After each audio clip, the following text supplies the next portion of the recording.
Si Pilandok at ang Batilao. Isinaayos muli mula sa bayan ng Merenao. May isang pilandok na sinuyod ang lupa para maghanap ng makakain. Dahil naghihirap ay kailangan talagang kumilos, ngunit dahil sa pagod ay naisip niyang magpahinga muna. Huminga siya ng malalim at nabalik ang kanyang mata sa bahay pukyutan na animo ay isang batingaw. Samantala, isang manlalakbay na si Somuson ang napadaan sakay ng isang kabayo. Kapansin-pansin ang marami nitong dala na mula pa sa mga bayang na puntahan niya.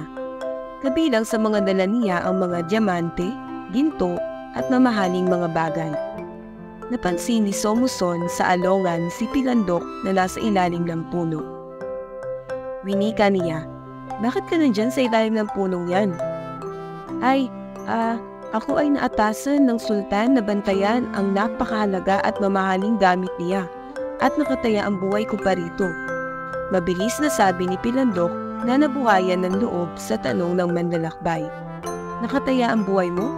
Katumbas ng isang mamahaling o maharlikang bagay na iyan?" Tanong ni Somuson. "Opo, isang mahalagang bagay, ang batingaw," sagot ni Pilandok. Patunugin natin nang malaman natin, maaari ba?" Tanong ni Somuson. "Naku, hindi maaari," sagot ni Pilandok. "Iyon lamang karapat-dapat ang maaaring gumawa nito.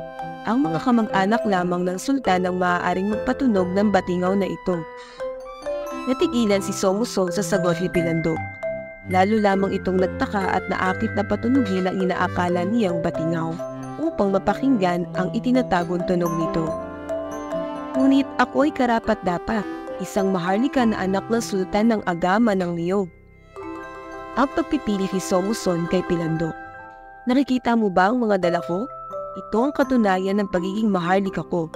Ibibigay ko sa iyo ang mamahaling bagay na mayroon ako kapalit ng pahintulot na mapatunog ang batingaw na iyan." Sinipat ni Pilandok ang mga sinasabing dala ni Somuson at pansamantalang nag-isip. Saka nagsalita. "Kagaya ng sinabi mo, ay kung talagang maharlika ka, ay wala lang sa iyo ang mga ibibigay mong yaman sa akin at hinahayaan mo akong makalayo nang sa ganoon ay mapatunog mo ang batingaw." Nagkasundo ang dalawa at sinabi ni Somuson ang ganito, "Ibibigay ko sa iyo ang yaman ko."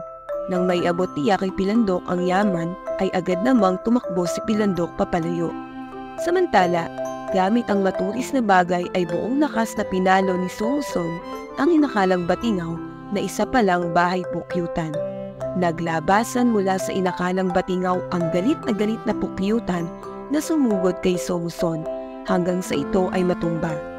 Saka lamang nailigtas si Somuson nang makita siya ng mga mandirigma. Nagising na lamang siya na nasa ibang lugar na ginagamot mula sa natamong paglusob sa kanya ng mga pukyutan.